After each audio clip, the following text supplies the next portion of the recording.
So my challenge was to figure out, how do you write about black working class women? So one of my very first courses in graduate school was a course with my advisor, the person who became my advisor. His name is David Montgomery. He's one of the leading historians of labor in American history. He actually retired several years ago. And I took his seminar, and in the seminar we all had to do research papers. So I decided I wanted to do my paper on the Atlanta washerwomen's strike of 1881. And that is chapter 4 in my book if you haven't started to read it yet. So the strike is interesting in large part because historians didn't typically think of domestic workers as the kind of workers who would actually organize anything, organize an organization, let alone organize a work action like a strike. And so labor historians really didn't take this group of workers very seriously. Now, there were several strikes in the South in the period following the Civil War. There was one in Jackson, Mississippi in 1866. There was one in Galveston, Texas in 1877. And then there was the Atlanta washerwomen's strike. And I actually talk about all three of them in the book. These were not isolated events that I discovered. These were a part of a larger campaign in all of these cities in terms of black workers organizing and addressing the kind of oppression that they were facing in the post-slavery period. And they were linked to some of the larger political struggles that African Americans were engaged in as newly enfranchised citizens. So I chose to focus on the Atlanta strike because it was the largest, it was the most dramatic, and there were just so many different elements of that strike that I wanted to explore. So let me just give you some of the basic facts about the strike so that you know what I was dealing with. So the strike took place over the course of a couple of months in the summer of 1881. The women wanted higher wages, but they weren't just after wages. They also wanted respect. They wanted to be treated with respect by their employers. They organized a campaign by going from door to door and basically getting people to support their strike. And they quickly grew from a few women organizing, and I actually know the names of some of the women because they got arrested, and I talk about those women in the book. So I only know the names of some of the organizers. But some of these women basically organized going door to door. They also held nightly meetings in some of the larger churches in the city. And so they were able to really make this a community event, really drawing on the resources of the entire community, getting men involved, their husbands involved, getting even their children involved in terms of coming out to the meetings.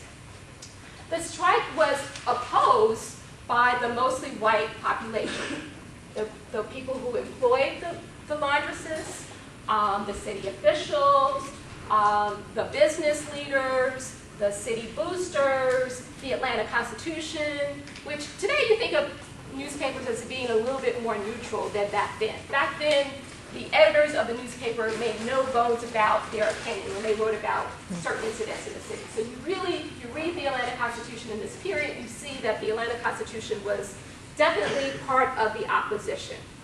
And the opposition used a variety of tactics to try to defeat the strike, but the strikers proved to be very resilient. To make a long story short, you can read about it in more detail in the book, this was a group of mostly illiterate working class women, just a decade and a half or so after slavery ended. And they organized the largest strike in the history of the city of Atlanta at that time. The question is, did they win? Now, as you'll see in the book, I talk about some of the murky details. The newspaper doesn't quite report kind of an absolute resolution to the strike, but as a historian, I can infer some things about how it ended. So I know that the newspaper reported that some workers were able to get higher wages as a result of the strike. But I can also infer that most of them didn't, because wages continues to be an issue throughout the entire period of my book. It continues to be a bone of contention for domestic workers. They're not satisfied with the level of pay that they're getting.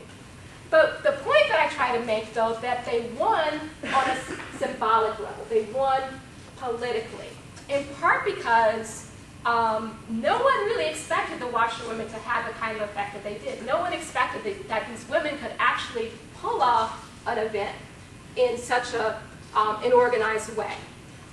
Secondly, it was important because it also exposed a kind of underside of Atlanta. Atlanta really saw itself as the beacon for the New South. They saw itself as being much more modern, trying to leave back some of the retrograde sort of qualities of the Old South. They really saw themselves as the kind of leader of this new movement about the New South. So the strike presented a very different contrast in terms of that image. So I think that was politically very valuable. And also, what was interesting is that the strikers threatened another strike. They planned to organize a general strike of all the domestic workers. And what's interesting to me is how seriously the opposition took that threat. That even though they didn't pull it off, the mere fact that they were able to make that threat and have people take it seriously was, I think, politically, again, an important symbolic moment. So I learned some things about doing research on Black working class women by doing this research on the strike that helped me to think about, to imagine writing a dissertation that would broaden out beyond the strike about Black working class women and eventually write the book that you have in your hands. While it was clear to me from my research on the strike that the event was significant, other historians didn't quite see it that way. There was one account that was written initially by historian Howard Rabinowitz in a book called Race Relations in the Urban South. And basically, Rabinowitz pretty much downplayed the significance of the strike. Now, I did a few things differently from Rabinowitz, which accounts for how I came to a different conclusion. First of all, I looked at all of the evidence available about the strike. Secondly, I took all of the evidence available very seriously. And so if you actually read what was said at the time, even the opposition, as I mentioned, begrudgingly gave these women respect, acknowledged that they had actually done something of significance. So that's really important. The experience of researching the strike revealed to me some of the fundamental hurdles that I was going to have to deal with, again, in sort of imagining a broader history of Black working class women. One, again, is kind of historians' assumptions. In the case of Rabinowitz, he had this idea of who Black women were and wanted to kind of fit them into a box, even though the evidence suggested otherwise. So dealing with some of the assumptions that historians have and having to kind of get beyond those assumptions was one of my biggest challenges. And then the second challenge has to do with sources. There was this notion that you really can't write the kind of book that I ultimately wrote because there are no sources, right? And while there is a real challenge for writing this kind of a book, the sources are scarce. There is a way that we can do this. You can take the same skills, the same level of resourcefulness, the same level of creativity, the same level of imagination that we bring to other subjects in American history, and if you apply those same skills to African American women's history, there is a way that we can bring them to greater visibility and help to understand their role in American history. So the strike paper became a point of departure for me for, again, sort of writing a dissertation. So I went on to think about not just the washerwomen, but also to look at the women who did other kinds of domestic work, the women who were the maids, the child nurses, the cooks. And it's focused primarily on Atlanta, but as you'll see, I also do some comparisons to other parts of the South to make it more broadly about the urban South more generally. And another thing to note is that my book, even though it's focused on women, it's looking at the city from the vantage point of women. Women made up the majority of the city's population. That's a very significant point because historians had tended to write about Black urban history as though actually it was the reverse, that men were the dominant forces. So if you read a lot of the histories that came before mine in terms of urban histories, women hardly ever came into the picture. The books tended to focus a lot on men, even though it's true that the majority of Black urban populations were dominated by women. So I set out to basically find all the evidence, all the kinds of sources that could possibly be related to my topic of looking at domestic workers, working class women in Atlanta in this time period. I did lots of research in Atlanta, various archives, in Georgia, in Washington, D.C., in North Carolina, and many other places. And I tried to amass as much material as I could. I called it a kind of needle in the haystack approach, literally going through often mounds of records just to find that kernel of information that could be quite revealing. I used newspapers, obviously, as I had with the Atlanta washerwomen's strike. The Atlanta Constitution was a white daily newspaper. There were also African-American newspapers at the time. So there aren't that many copies, extant copies that were available. I used what was available in terms of the black newspapers. And I used every aspect of those newspapers. News stories, editorials, advertisements, police blogs, crime reports, social columns. All the various components of the newspaper provided me with information that was important to my work. I looked at lots of personal papers. These are records that you would find in archives.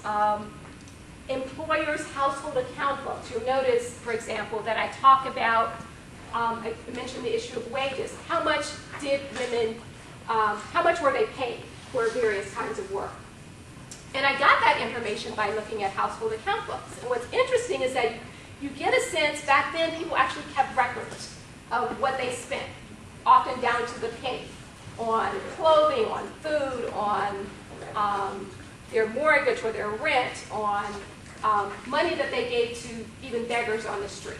So it gave me a sense of perspective in terms of how little money people were spending to pay women to come in to basically take care of their homes and their children. Other records from employers were important: diaries, letters, travel journals, and so on. And then from the point of view of domestic workers, looking at ex-slave narratives, looking at some oral histories of African-American women workers and some autobiographies.